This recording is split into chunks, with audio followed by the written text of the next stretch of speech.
Time and we have reached a quorum. The Finance Committee will now hold a Zoom meeting. The meeting will end at 5:30, and if needed, we will extend the meeting by 15 minutes. Please turn on your Zoom camera feature to show your face, and the microphone will only be turned on under my instructions, and please remember to use the virtual background color. The first item is FCR 2021 to 2283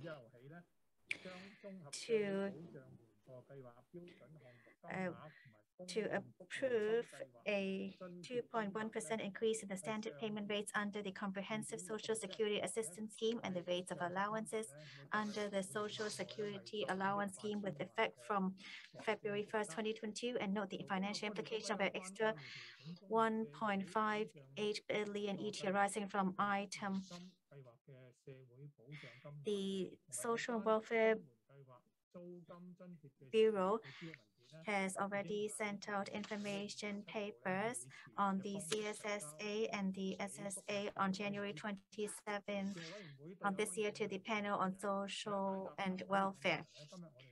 With us to answer our questions, we have today Mr. Ho Kai-ming, Undersecretary for Labor and Welfare, Ms. Wong In-yi, Deputy Director of Social Welfare Administration, and Mr. Andrew Kwan, Senior Statistician, Social Welfare of the Social Welfare Department. I remind members that if members have any direct or indirect pecuniary interest, please declare your interest before you speak in accordance with RLP 83A. I also ask members to note RLP 84 on the voting regulations in relation to pecuniary interest. In order to allow members to speak in an orderly manner, I'd like to ask staff to clear all the raise hand features first. Please don't click on the speak button yet. For those who would like to speak, you may now click on the raise hand button. I'll read out the first few members who are in line to speak. Dr. Teck Ji Yoon, Mr. Edmund Wong, Mr. Michael T, Mr. Tony Tse, 4 minutes each. The Secretary will also send you the order of speaking to members. Thank you. Chairman, I support this paper. This is a standard procedure to increase the CSSA. However, I have a couple of questions.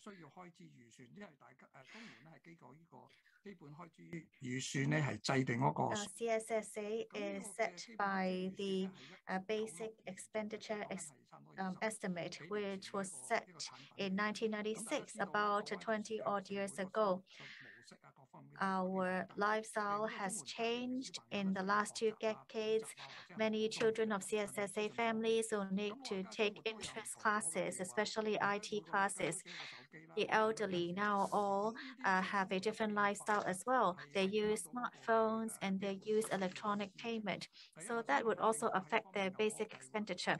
I would like to ask the administration that after 2 decades, would you actually review the estimates in expenditure? And in 2021, about 57% of the elderly asked for CSSA, and then 17% are singletons. We see that these are people in need. They do not have the power to take care of themselves. the government once said that a CSSA actually gives rise to lazy people, but is there actually an abuse in CSSA?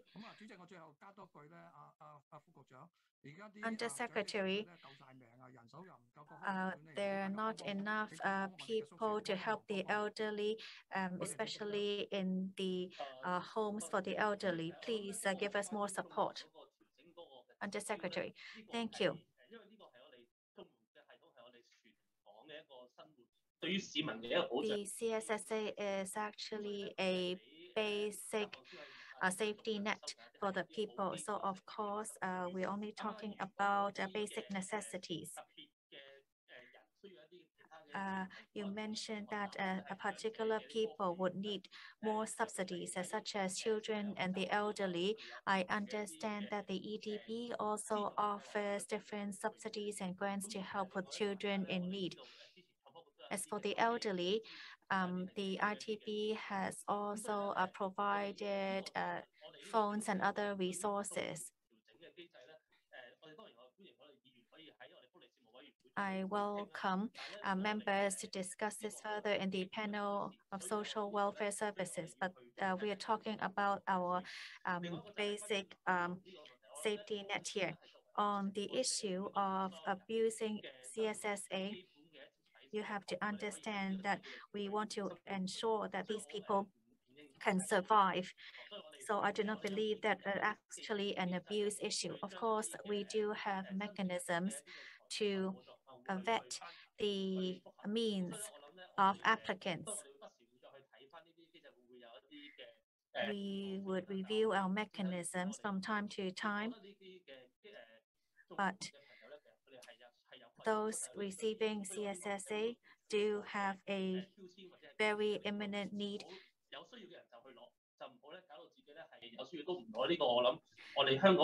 And we hope that those in need would really apply for such assistance. Dr. Dick, if you have follow up, well, yes, I would like to follow up. I'm sorry, Dr. Dick, on homes for the elderly, we are trying our best to ensure resources for them. I hope you understand that COVID-19 is actually rampant in the community, and there is some outbreak in some aged homes. We are working with the SWD to try our best to reduce the infection rate in the elderly homes, and we will abide by this principle. I'm sorry, time is up. Well, time is up. Secretary, please ensure the 4-minute time limit. Mr. Emin Wong. Thank you, Chairman. Well, due to the fifth wave, food ingredients have surged. The FS in the budget has suggested providing an extra half-month subsidy for CSSA recipients. But do you have any other plans to further support the grassroots? Thank you. Thank you. Well, I wish you good health, Mr. Wong, and speedy recovery. We are talking about basic necessities right now, such as food and medical assistance. For other needs, they may need to discuss this with SWD. I understand that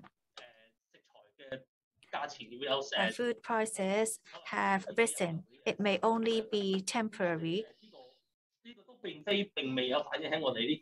And this has not yet reflected in our scheme because we're talking about a temporary increase. We will try our best to provide them with what they need. I have a follow-up question on the pandemic. The SWD provides subsidies and grants to COVID-19 patients based on a few criteria. First, it must be a confirmed case. Second, must be employed but without paid medical leave. And third, I think you need to review the third point to be treated at a public hospital. You know that we do have a huge backlog right now, including me. I need to declare interest. Well, I'm not going to apply for this subsidy, but then many people have been at home for 14 days without going to work and without visiting a doctor, and thus they do not fall into the category of a recipient. So I believe that you should actually amend the third point so that more people will be able to apply for this subsidy. Undersecretary, thank you. Yes, we understand. We would keep our eye on the changes and review as needed. But at this moment, we're still going to carry on with the existing mechanism. Well, those who need the $5,000 subsidy, we would look at it in discretion. Mr. Michael Chan. Thank you.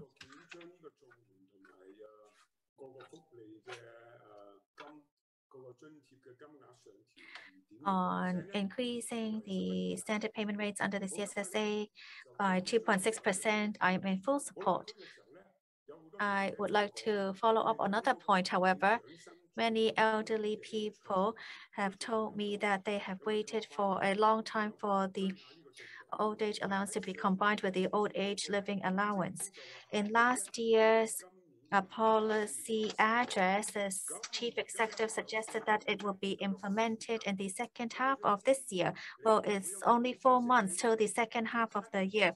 Would you have good news for us to be able to distribute this in July? If not, what is hindering you?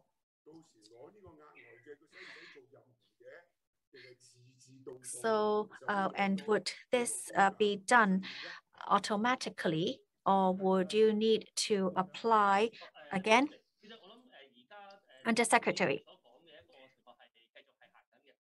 Well, we are using our current mechanism. We are going to combine the old age allowance with the old age living allowance at the second half of this year, and we are going to pick and you are correct. Yes, it will be implemented in second half of the year. So, do you mean July? I think we have already listed it out in the budget. I don't believe that we'll be able to introduce this in July, but as soon as possible. And the more lenient asset limits of the normal OALA will be adopted across the board. Well, you said second half of the year, but today you're still not able to let us know whether you could begin this in July. We're almost in the month of March. Even if you can't determine on July right now, at least you could give us a date. Would it be August or September? The SWD will continue to work on it and to carry it out in the second half of the year. Yes, I understand. I'm asking you what the hindrance is. How come you're not able to commit me with July? Would it be August or September? Otherwise, why are you here today? This is just a simple question. You're not able to give me a specific answer. Chairman, there is no hindrance. We just need to continue with our work. And Mr. Tian, don't worry, we are going to merge normal and higher OAL in the second half of the year. Well, you are still talking about what you said last year. So why are we holding a meeting today? Chairman, well, this is not the focus today. Well, I don't think our discussion today should be focused on the merging of the OALA. Well, yes, I hope that you'll be able to provide me with an answer as soon as possible because many people need the money. We are going to announce it before it comes into effect. Mr. Tony Tse. Thank you, Chairman. Because of the pandemic, we are seeing inflation, and especially for the daily necessities and food, the prices for them have risen a lot. And we hope that the government can give out subsidies in a timely manner, and I'm in full support of that. On para 13 of the document regarding the index, I think this has been in use for a number of years, and every year the cutoff date is 31st of October. How come we are now only using it now? Is it because you don't have enough manpower? We are talking about a smart government. How come we still need to spend so much time in order to consolidate the numbers? And also in para 4, it mentioned that it will be in effect on in April, but since we have a smart government, I expect that you will be able to do it in a quicker manner. And also regarding para 8 of the document, about the system, it will be updated every 5 years. And the last time it was updated in year 2019 to 2020. But in the past 2 years, because of COVID-19, and also for the grassroots households, they will have to spend extra monies in buying anti-virus stuff. So can we update or adjust this weighting at a shorter interval in order to measure the actual needs of these grassroots or low-income groups? And last, about the rent index. In para 11, there is a note 3, rent index is compiled on a monthly basis and reflects the movement of private housing rent borne by households in the lower expenditure group. What does that mean? Well, I'd like to invite my colleague to answer this question from Social Welfare Department. Chairman, regarding the adjustment, we do have mechanism in place.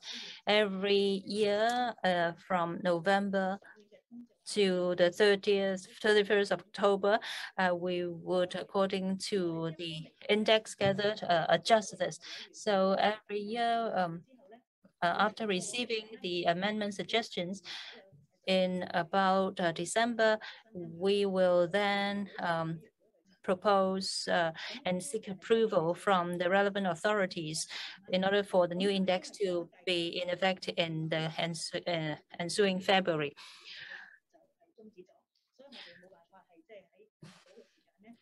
But so because of COVID-19, we had not been able to compile this index. But then with the starting of the new electoral session, we already very promptly submitted our proposed amendment to the relevant of the departments, and we hope to have the permission from the FC today so that we can have this put into effect. You have only about 30 seconds left. 2019-2020, the rating, it's based on household survey. The survey was conducted in December 2019 to September 2020. So it comprises all the factors relating to COVID-19. It already included the household expenditure on buying antivirus gadgets. Talking about the rent index, we have been using this, and it is the movement of private housing rent owned by households in the lower expenditure group. So it is the 50%. Next, Mr. Lam Chen Sing. Thank you, Chair. And I'd like to thank the Deputy Secretary for his introduction of the paper. Well, I have two questions. First, about the OALA and the other OH allowance. Can it be merged and be effective in the coming July? Maybe the SWD has to adjust its computer system and also its disbursement procedures. It might take some time. However, if you can't do it in July, and if it can only be in effect at the end of the year, could you perhaps consider giving out some compensation to the elderly people for these several months of delay? I believe that the difference it's only a more small sum of money. Could the government perhaps consider that? Because the government has promised that it will be in effect in the second half of the year. So if there is any delay, I hope that the government can give out some compensation to the elderly people. Second, about the rental subsidies, it will be kept at the present level. And for each person, it's about 2,500. For two persons, about 4,000 odd dollars. But then the government now has another plan. That is, there will be a kind of pilot scheme for cash subsidies. That is for those who are on the queue for public housing for more than 3 years. Because they are in the queue for more than 3 years, they have to spend quite a lot of money for the rental. So this scheme has taken reference from the rent level of the CSSA subsidy. So if the CSSA subsidy is to remain the same, so does it mean that the rental subsidy scheme for the people in the public housing queue, this rate would also remain the same? But I think the government should reconsider this, because for these people, they have been waiting for a long time to have a public housing unit, and they do need a bit of extra money to spend this to go through this difficult time. Two questions, Deputy Secretary. Chairman, regarding the merging of the two OH allowance scheme, we will try our best to have it in place ASAP. Regarding rental subsidies,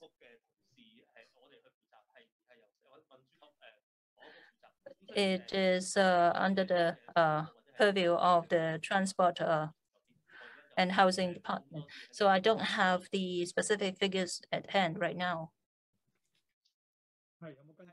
Any follow-up questions? Thank you, Deputy Secretary. But then for the rental subsidies for people on the public housing queue, I hope that you will follow up on that with the relevant department. Yes, definitely. We'll go back and discuss with them. Thank you, Ms. Lam Lam. Next, Nixie Lam.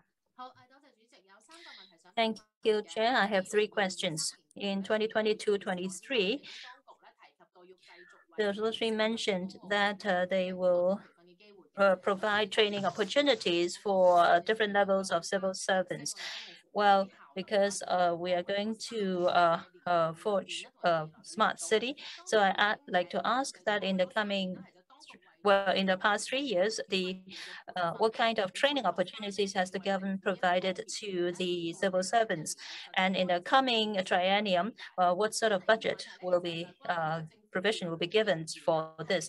And in the coming 3 years, there will be $600 million will be earmarked for government departments to digitalize their operations. I'd like to ask if there will be a review on a periodic basis to see what the progress will be, and if yes, what will be the details? If not, why not? And third, you mentioned about a digital economy committee. This committee has been set up. It's comprised of experts and also members from society. I'd like to ask for this committee, in addition to its consultative nature, what would be its other responsibilities? Chairman, I think for this meeting, we would focus on talking about the adjustment to the CSSA and also the questions put forth by Ms. Lam. It's about other issues. Well, at this point, I don't have the detailed information. perhaps Ms. Lam would have to bring these up at the relevant committees later on. Thank you. That is true, because today we have to focus on the amendment to the rates of allowance under CSSA.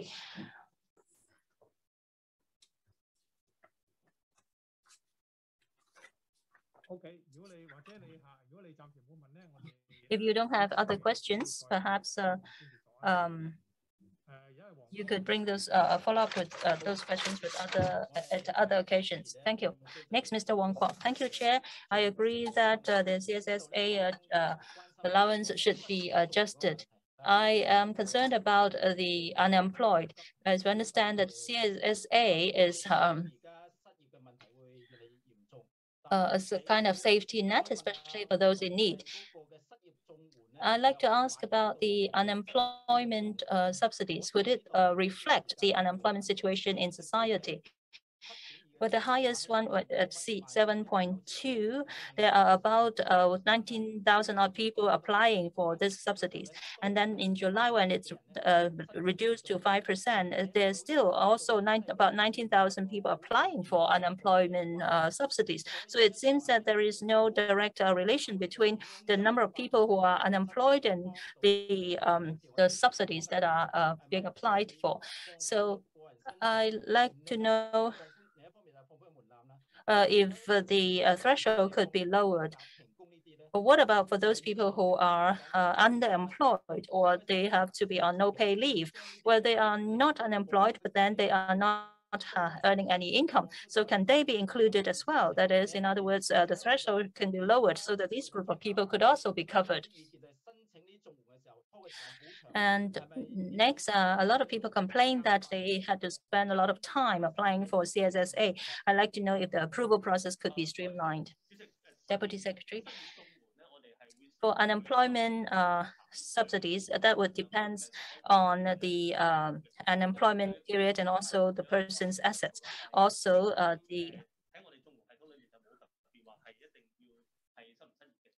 under the CSSA system, there is no specification about whether the person is unemployed or not.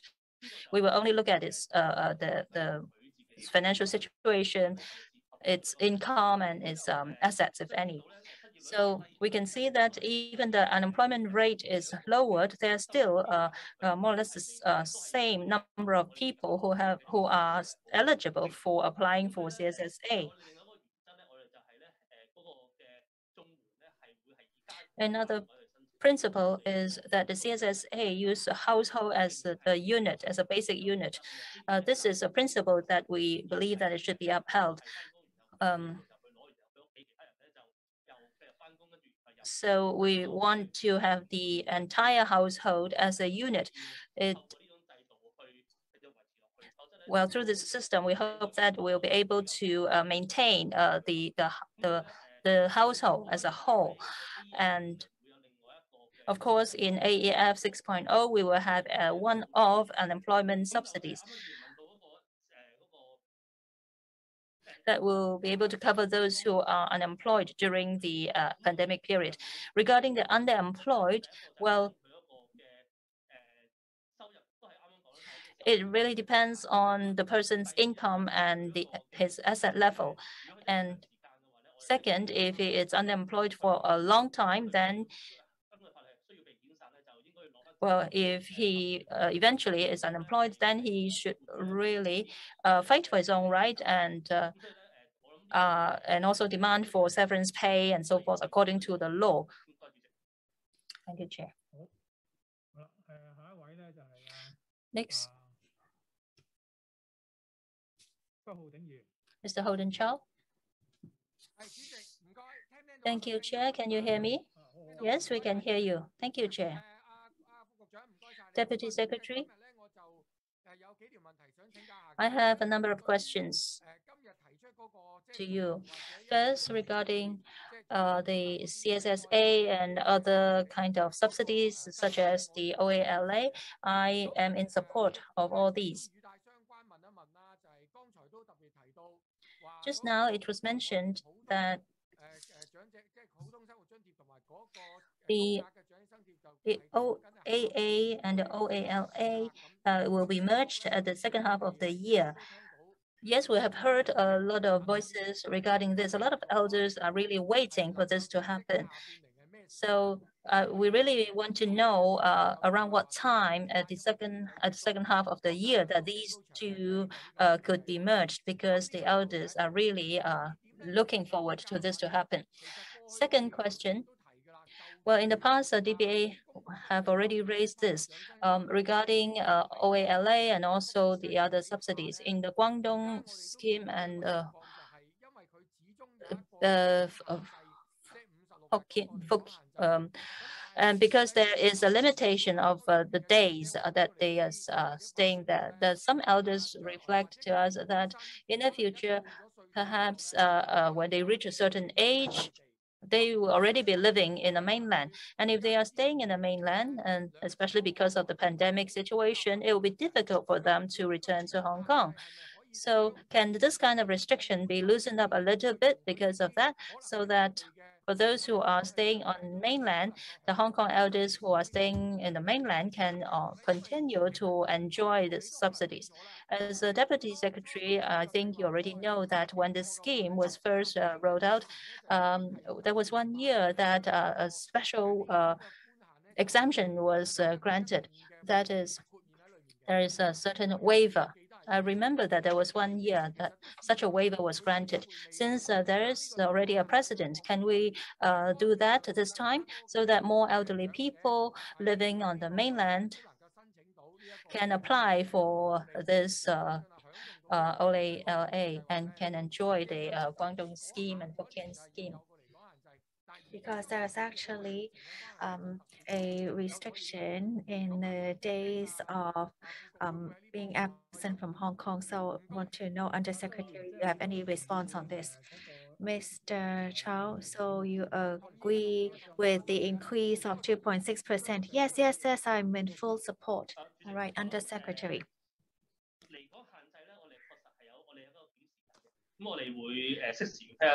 We would review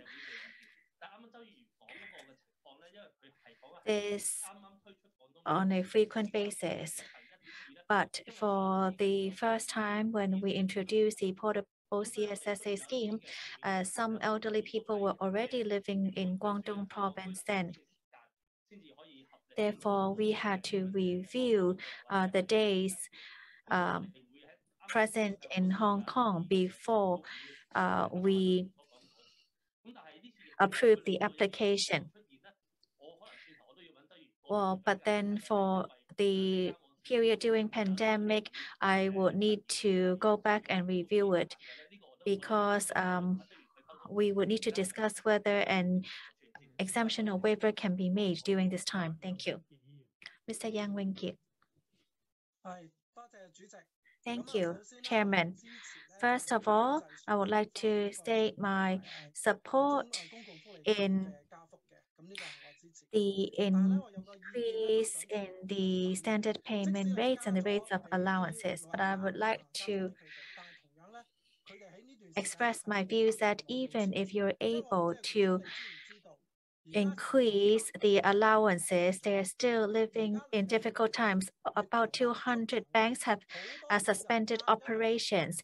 And because of that, many elderly people are not able to draw out money for necessities. Can you try to liaise with the banks to open up some of their bank branches?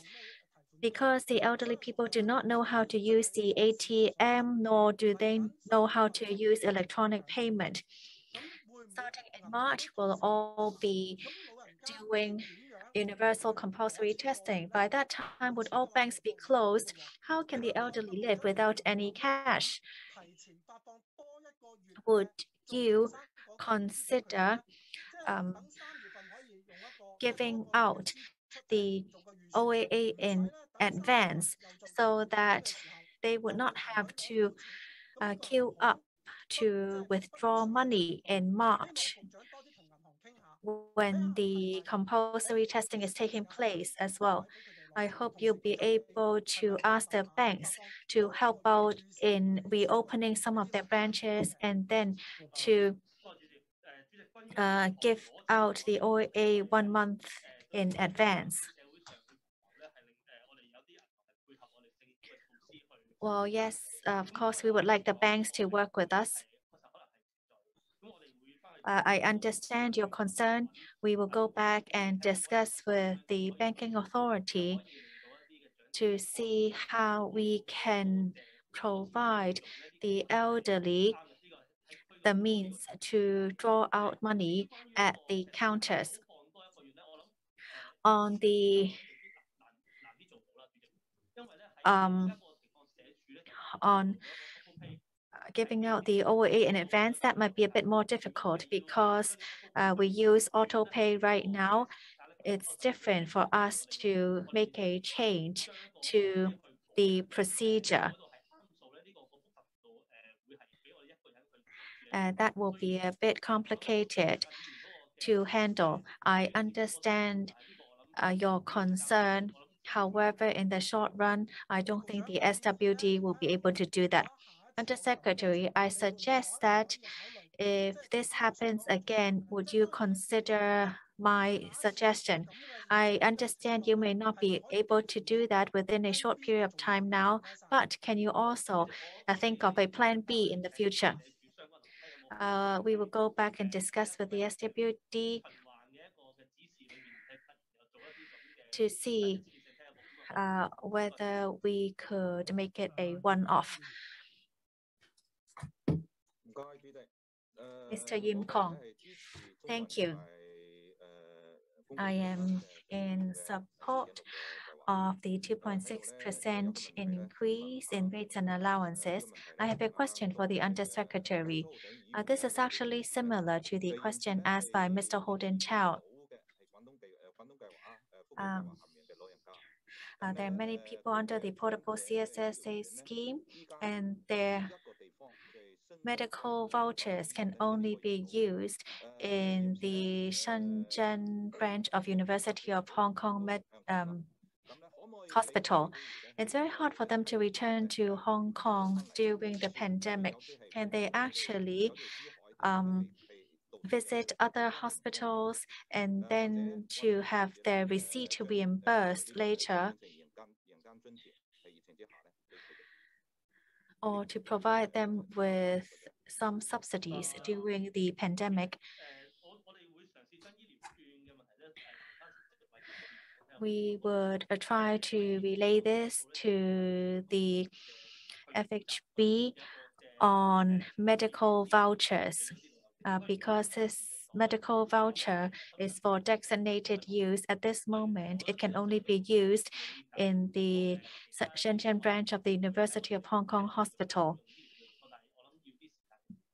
I will let the Food and Health Bureau know about that.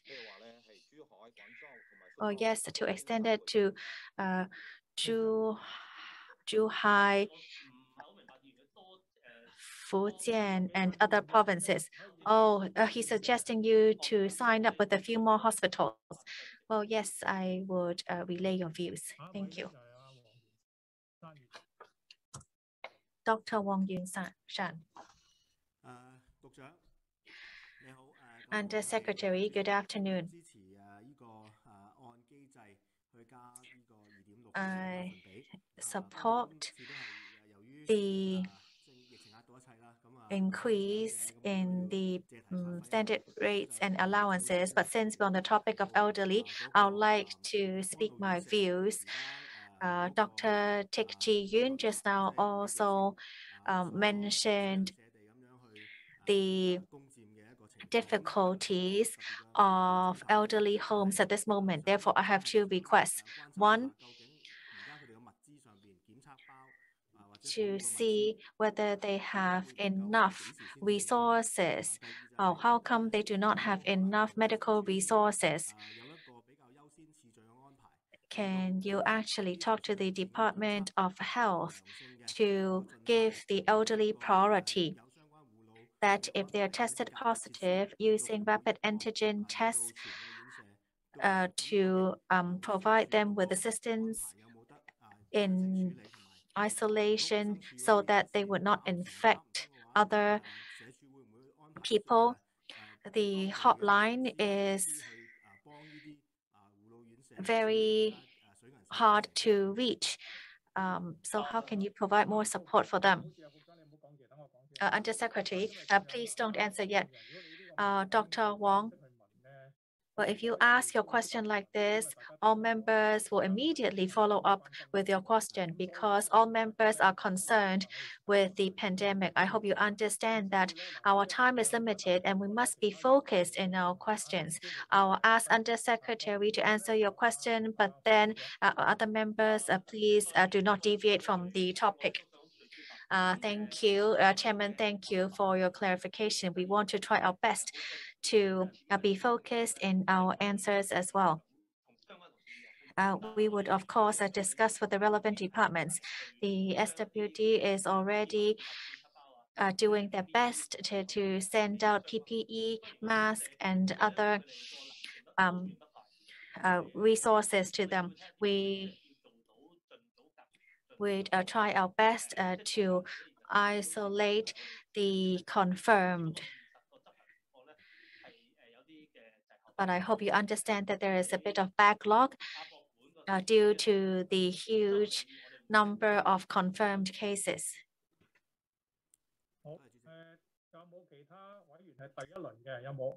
Any other members who would like to speak in the first round? If not, we'll now move on to the second round. Mr. Tony Tse and Dr. Teck Ji Yun would like to control our time better. If you would like to speak, please indicate your wish to speak as soon as possible by pressing on the raise hand function. Mr. Tony Tse, thank you. I'd just like to follow up with my previous question. First of all, to review and update this mechanism every 5 years, is there flexibility in doing it more frequently and not to wait till the 5 years is up? Secondly, on the rent index, we are talking about grassroots housing problems right now. I would like the Undersecretary to explain a bit more whether the grassroots live in smaller units. The subdivided unit rent mechanism has come into effect. Recently, I hear that the rent of SDUs have actually increased in the last 6 months. Could you also include the statistics in rent of SDUs? Well, I know that the members would like to see a more frequent review, but then we must have a fixed timetable.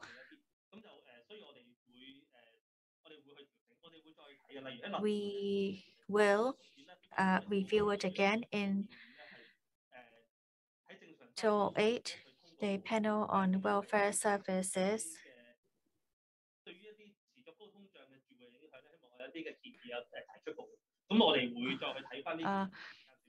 Also suggested coming up with a report on the amendments of the review. But for rent index, can Mr. Kwan take this question? We are now using Consumer Price Index A as a reference. Well, since we do not have other rent index as a reference, so this has been approved before. We do not yet have any statistics for subdivided units. Well, I understand. Would you consider including these figures in future? You cannot just use the rent index of luxury homes as a baseline. The consumer price index, A rent index is for the lowest 10%. So that would not include luxurious homes. Would you consider? Chairman,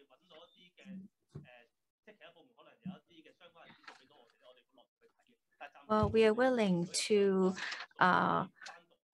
study any indexes, but at this moment, we do not have any figures on the rent of subdivided units, and therefore, we are just going to make our adjustment based on the consumer price index, A rent at this moment.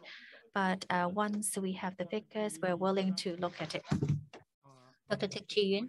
Thank you, Chairman. I have 3 points to follow up. First, I just mentioned about the calculation of CSSA that's based on a basic expenditure projection. It's set up 26 years ago, the prices of those goods in 26 years ago. So does the government have any plan to update or adjust this reference index? And second, if we are to provide additional allowance, I think this is still lagging behind the inflation rate. Would the government consider something that is more timely and not considering the situation lagging behind a year ago? And number 3, because of the pandemic, there will be half a month of CSSA subsidies in addition. So would the authorities consider adding this to a full month, the whole month, instead of half a month of additional allowance? 3 points to follow up. Deputy Secretary, Undersecretary. We are using the latest index, that is the figures we collected from the past year. If members have numbers or figures of the coming year, of course, we would welcome to see that, but I don't think that is possible. So we have drawn reference from the latest sets of figures that we can collect, and that is the last year's figure. And second, about the additional subsidies or relief measures for the CSSA recipients. We now have decided on giving out half a month of CSSA subsidies. And if it is more than half a month, perhaps it would take even longer for the money to be dispersed. Right, we're going to vote on this very soon. I'd like to remind the Undersecretary that for the elderly homes, they are really in dire state. I hope that the Undersecretary would go back and really discuss with your team to tackle the problem facing the elderly homes. There are really a lot of very urgent matters to be handled. I'd like to remind members that for those who are not members of this committee, please indicate so. And in voting, please make sure that you have turned on your camera. And I suggest that for those in support, please raise your hand. And FCR 2122 83 paper is now put to the vote. For those in favor, please put up your hands. Thank you. For those against, now please put up your hand. No objection. Okay. Abstention? Any abstention? No abstention. All right. Well, I believe that members present have already passed the motion. Now move on to agenda item 2. That is a motion to amend the Finance Committee procedure under Rule 7113 of the Rules of Procedure. I'd like to ask the Deputy Secretary, Mr. Chen Zhenying, to move this motion. And the procedures have already been set out in the paper FC 2022-01 and FC 2022 papers. So this is to amend the FC procedures. Only members of the FC could participate in the voting. I'd like to invite Mr. Chen Zhenying to move his motion. 3 minutes, please. Thank you, Chair. On behalf as a deputy chairman of FC, I'd like to move this motion. And according to para 2B of the regulations, members who are not members of the FC could participate in the discussion of the public expenditure issues. The chairman has suggested that according to the basic law, the legislature will have has the responsibility to vet public expenditure, and other members of the legislative council could also participate in the discussion as other members of the SC. The chairman has consulted members about this change in the procedures, and it includes that before the special meeting, they will be able to raise questions in writing, and also the reply from the authority on these questions, the members can put in follow-up questions. And also they could participate in the discussion and also put questions to the authorities. After consultation, it is shown that most of the members agreed to the amendment of the FC procedures. And based on this, the chairman has decided to put forward in the form of a motion, that is the present motion that I have moved, that is to amend the FC procedures. If the motion is passed, then the FC procedures will the amended procedures will be in effect after the end of the meeting of today. I believe that this is a kind of technical amendment because in the past, in addition to the electrical chairman, all other members are members of the FC. However, from this session onward, members could have the right to choose whether to join the FC or not. And it is a critical it is critical that members should be allowed to raise questions regarding public spending. All right, the motion put forth is moved by Mr. Chen Zhenying. If you wish to speak on this issue, please indicate so by clicking on the raise hand button.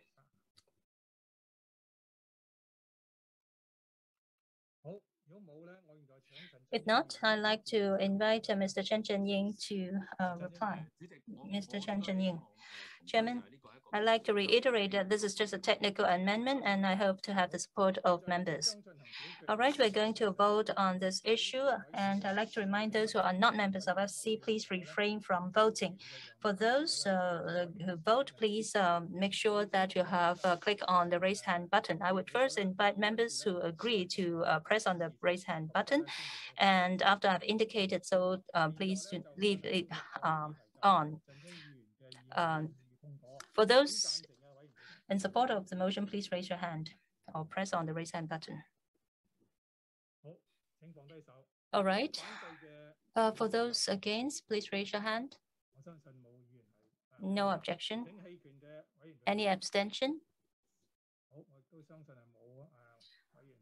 No abstention. I believe that the motion is passed by the majority of the members present.